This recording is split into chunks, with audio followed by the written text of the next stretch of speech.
Welcome back. In this video, we will go over the olfactory epithelium anatomy and how to test the olfactory nerve, which is cranial nerve number 1. So let's start with the anatomy of the olfactory epithelium. Let's start here. This is a mid-sagittal section through the skull. This is the nose, that's the nasal bone in specific.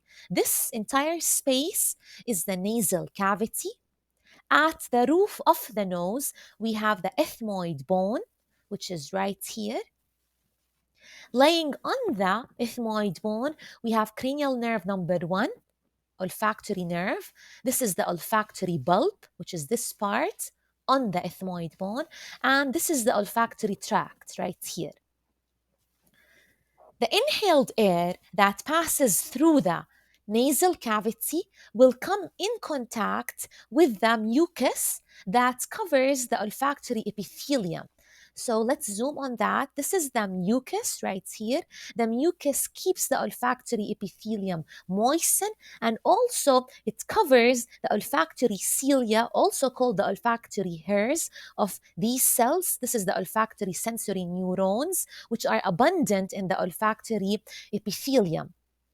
So this neuron is a bipolar neuron in specific. Why? Because it has two processes from the soma, from the cell body.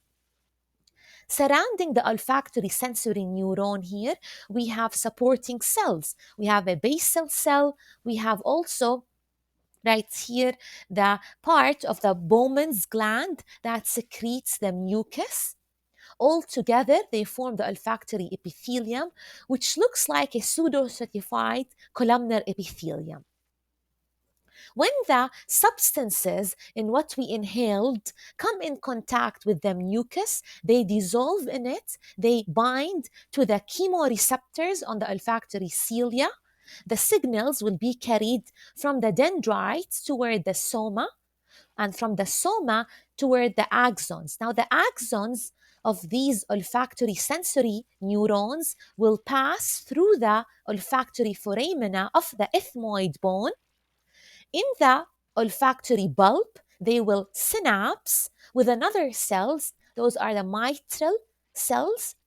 This is a glomeruli, which is the structure where they synapse. The mitral cells will then carry the signals through their axons that runs through the olfactory tract to the olfactory cortex. To test the olfactory nerve, cranial nerve number 1, we use the clove oil, eucalyptus oil, and others which have a unique distinctive odor and are part of the smell test.